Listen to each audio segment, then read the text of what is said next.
Well, hello and welcome to my latest video. Movie review time. Didn't go with my favourite movie buddy, my son Joel, this time. That's happening on Sunday. Make sure you're watching.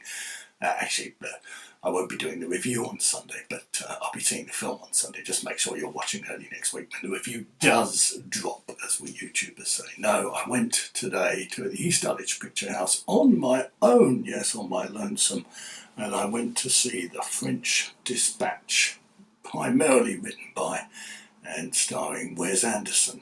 Who is Wes Anderson, you may ask? Well, Wes Anderson has made a number of films. The first one of his that I saw, which was over 10, probably 15, maybe 20 years ago now, was The World Tenenbaums. I then watched his first major film, which was called Rushmore, and then I watched a number of others of his films over the years, including Fantastic Mr. Fox, which was a stop-motion film, Isle of Dogs a couple of years ago, which was also a stop-motion film, The Grand Budapest Hotel, which was the last one I saw before this one, The French Dispatch. So what is The French Dispatch like? Well, what's it about, first of all? Well, that's a little bit difficult to describe, but I'll have a go. The French Dispatch is a French outpost of a Kansas, i.e. US, newspaper or magazine, and it publishes stories about France and Europe for the benefit of readers in the United States. And it is edited by Bill Murray, and he has a team of various members of his staff who write the stories, and then they are published in the French Dispatch. So this film is about three separate stories, which obviously originally appeared as written stories in the French Dispatch, which have been filmed or turned into film by Wes Anderson. The three stories are not linked in any particular way, other than the fact that they all appeared in the French Dispatch, and each story is self-contained and stars a separate group of actors who are generally part of Wes Anderson's ensemble of actors. Now, just checking on my notes here, the first story stars Benicio del Toro as a kind of artist imprisoned in a prison in France. The second story stars Francis McDormand and Timothy Chalamet, and Christoph Waltz also appears in that. And the third story stars Jeffrey Wright, and Willem Dafoe also appears in that.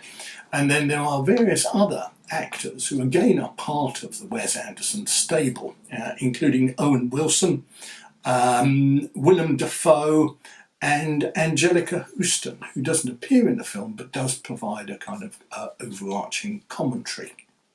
There are also roles for Elizabeth Moss, who I'm sure you'll remember from Mad Men, and Owen Wilson, who's also quite a common theme throughout Wes Anderson's films.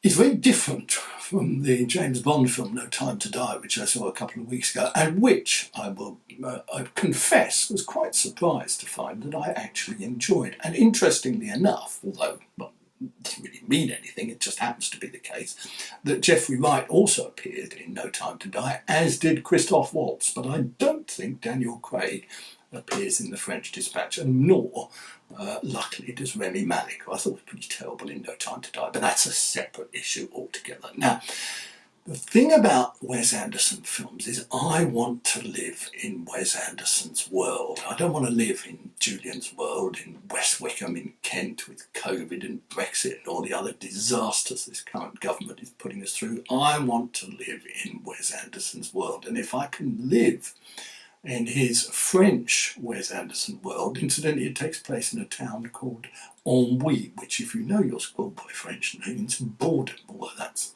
not really a clue to the film. In fact, it certainly isn't a clue to the film. But there is something about Wes Anderson's world that you just want to inhabit, because the way he puts together a scene, the set design, the art direction, the music, the lighting, the music, and then the actors and the writing, every single image is perfectly crafted. Now, I know every image in every film is crafted, and No Time to Die is crafted, but there's something about a Wes Anderson film that makes each individual image that you are seeing look like a still painting.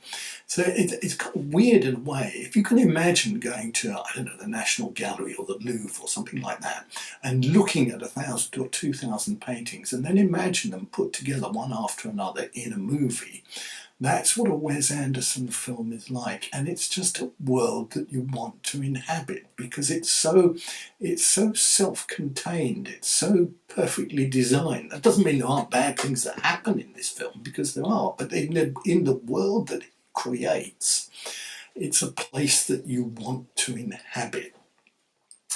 And I've always liked Wes Anderson's films. I haven't always understood them. I wouldn't necessarily say I followed each of the stories in this.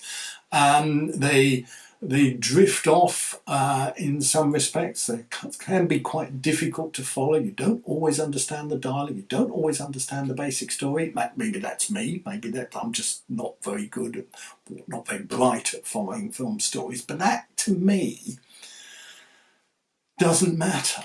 In the same way that I can listen to a great pop song and not care about the words. It's just the sound that music produces, that 3 minutes of perfect pop.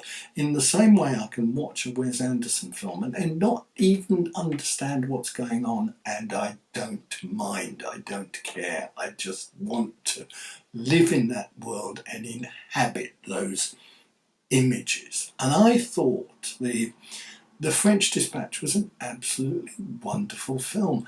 And you see it, well, okay, you see all films in the dark, but when you see that film in the dark, it gives you the opportunity to kind of fall down this chute, this kind of funnel of joy into that. You go down that pipe and you go into that Wes Anderson world, and you don't actually want to come out. And it's very interesting. When I go and see movies with my son Joel, he always says, well, you've got to stay until the end of the credits because they've got this additional secret scene, or whatever they call it. Cookies? No, cookies are something else, aren't they? They call it, I can't remember what they call it. Anyway. And I was, oh God, have I really got to sit through 3 hours of credits in the latest Marvel film just so I can see this particular clip at the end of it? And he says, yes, you do. But the interesting thing about the French Dispatch was that the cinema was probably half full. A lot of it, mostly old people like me, but by no means exclusively, no, even though it was Friday afternoon.